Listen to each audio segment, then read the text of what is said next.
Assalamualaikum warahmatullahi wabarakatuh. Alhamdulillah wassalatu wassalamu ala Rasulillah wa ala alihi wa ashabihi wa mawalah wala haula wala quwata illa billah, amma ba'd. Jamaah salat Isya dan tarawih rahimakumullah. Seperti diketahui, tujuan ibadah saum adalah membentuk pribadi muttaqin atau membentuk karakter takwa. Al-Baqarah 183, la'allakum tattaqun. Sebenarnya bukan hanya puasa, seluruh ibadah memang didesain oleh Allah untuk mencapai karakter ini. Di Al-Baqarah kita bisa baca, ya ayyuhan nasu'budu rabbakumul ladzi khalaqakum walladzina min qablikum la'allakum tattaqun. Ayat itu diawali dengan perintah beribadah kepada Allah, lalu ditutup dengan la'allakum tattaqun. Artinya seluruh ibadah juga sama, tujuannya adalah takwa. Untuk mengetahui takwa, itu Quran menyebut karakteristik, kriteria atau ciri. Sependek yang saya tahu, hampir 16 kriteria di berbagai ayat di dalam Quran. Izinkan pada malam ini saya hanya menyebut salah satu di antara kriteria itu yang Allah sebut di surah Ali Imran, surah 3, ayat 133 dan 134. Di 133 Allah menyebutkan bahwa surga yang luasnya seluas langit dan bumi itu uiddat lil muttaqin, disiapkan, disediakan bagi orang yang bertakwa. Siapa mereka? Dijelasin di 134. Alladzina yunfiquna fis-sarra'i wad-dharra, dan seterusnya. Yakni orang-orang yang menginfakkan, yunfiquna fis-sarra, baik di kala lapang, di kala sedang berkecukupan, wad-dharra, ataupun di kala sempit. Itulah karakteristik atau kriteria salah satunya dari orang yang bertakwa, yakni dermawan. Orang Sunda menyebut orang bakhil itu meregehese, katanya ya, meregehese. Berarti lawannya meregehese, kalau kita baca ayat tadi, hese gemere. Jadi hese gemere itu artinya orang yang bertakwa itu jangankan di saat lapang, saat sulit pun dia berusaha berinfak sesuai dengan kemampuan yang dia miliki. Infak itu bahasa yang umum, Ibu Bapak, bisa dibagi dua oleh para ulama. Ada infak yang sifatnya wajib, yakni zakat. Zakat dibagi dua, ada zakatul fitri, bahasa kitanya zakat fitrah, dan zakat mal, termasuk nafkah yang para suami berikan kepada istri. Itu bagian dari infak yang wajib. Sementara yang anjuran biasa kita sebut dengan istilah sedekah. Nah, untuk memahami agar kita punya semangat yang kuat untuk berinfak, maka penting bagi kita untuk memahami konsep harta di dalam Al-Quran. Ada beberapa hal yang penting untuk kita sadari. Satu, sadari bahwa harta yang sering kita klaim milik kita, sebenarnya pemilik sejati dari harta itu adalah Allah. Hanya saja kita dititipi oleh Allah harta tersebut. Silahkan baca Quran surah An-Nur, surah 24, ayat 33. Bunyinya, wa atuhum min malillahi alladzi atakum. Dan berikanlah kepada mereka harta Allah. Kata mal dinisbahkan kepada Allah untuk menunjukkan bahwa Allah lah pemilik hakiki dari harta, alladzi atakum, yang Allah lalu berikan harta itu kepada kita. Di Al-Hadid ayat 7 itu lebih jelas bagaimana fungsi kita atau posisi kita terhadap harta. Allah berfirman, wa anfiqu mimma ja'alakum mustakhlafina fih. Jadi infakkan mimma, sebagian dari harta yang Allah jadikan kalian mustakhlafin. Jadi mustakhlaf itu satu akar kata dengan khalifah. Khalifah artinya wakil Allah di muka bumi untuk mengelola dunia dan segala isinya. Sama, kita dijadikan oleh Allah mustakhlaf, artinya diberi mandat, diberi wewenang oleh Allah untuk mengelola harta itu. Karena itu, karena kita hanya yang diberi mandat, bukan yang berkuasa penuh, maka tentu pengelolaan harta, pendaya gunaannya harus mengikuti sang pemilik, yakni Allah Subhanahu wa Ta'ala. Maka ketika Allah menyuruh kita anfiku, ya jelas harus kita laksanakan karena dialah yang memilikinya. Nah, yang kedua, Ibu Bapak, sadari bahwa dalam harta yang ada pada tangan kita ada bagian orang lain. Ada hak orang, ada milik orang. Kalau dia bagian orang lain, berarti bukan milik kita. Karena itu harus diberikan kepada yang berhak. Baca Quran surah Ad-Dariyat, surah 51 ayat 19. Wa fi amwalihim haqqun lis-sa'ili wal mahrum. Pada harta mereka ada hak atau bagian. Bagian siapa? Banyak sebenarnya. Cuma di ayat ini disebut dua. As-sa'il, orang miskin yang meminta-minta kepada kita, yang memperlihatkan kemiskinannya, wal mahrum, atau orang miskin yang menjaga martabat dan marwah dirinya sehingga tidak meminta-minta.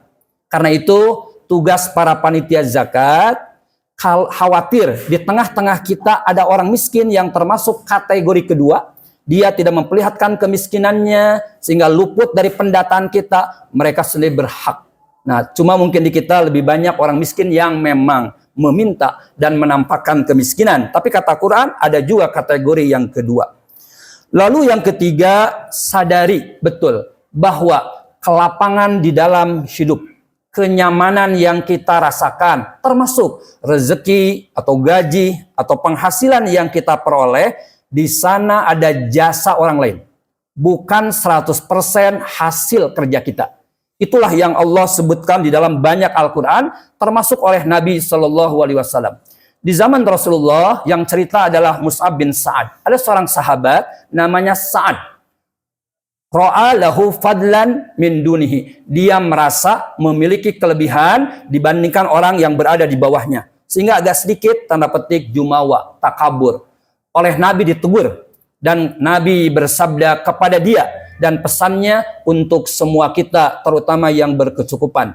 Apa kata Rasulullah? Hal tunsoruna wa turzaquna illa bidu'afaikum.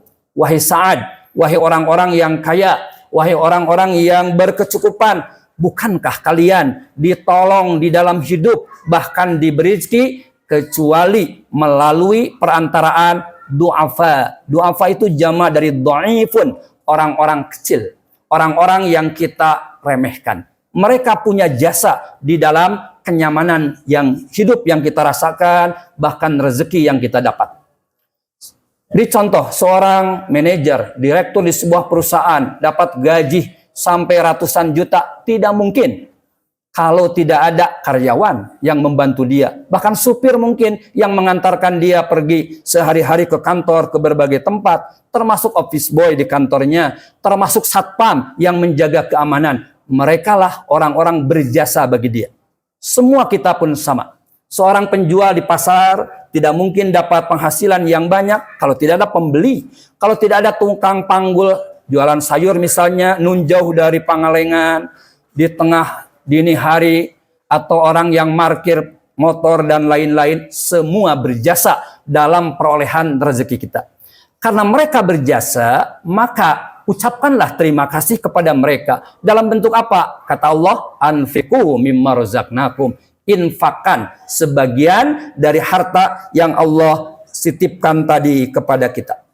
Lalu yang keempat berikutnya, karena hidup, karena mereka itu sebenarnya karena berjasa pada kita, berarti sebenarnya infak yang kita berikan itu sebenarnya bukan untuk kepentingan mereka semata, tapi juga sebenarnya untuk kepentingan diri kita sendiri. Bukankah Bapak Ibu pernah mendengar sabda Nabi yang mulia, wallahu fi aunil abdi ma kanal abdu fi auni akhi.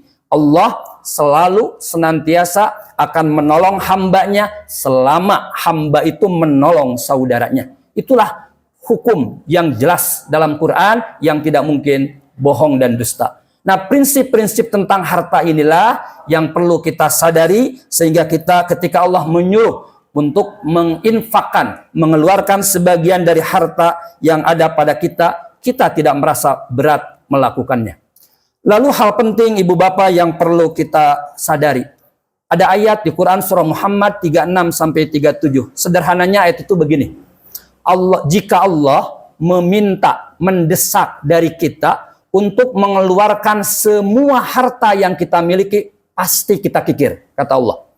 Kenapa? Karena kita punya kebutuhan. Diri kita, keluarga kita. Dan ternyata Allah itu tidak meminta dari kita mengeluarkan 100% harta kita. Tidak.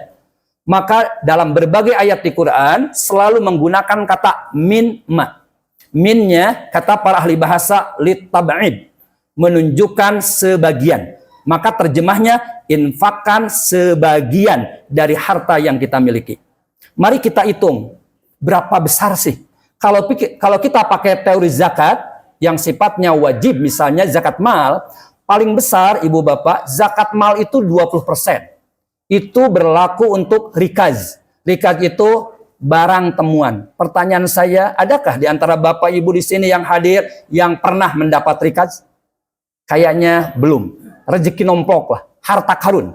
Kenapa besar? Tidak ada usaha, tidak ada ikhtiar, maka nilainya besar 20%. Dan jarang di antara kita yang melakukan.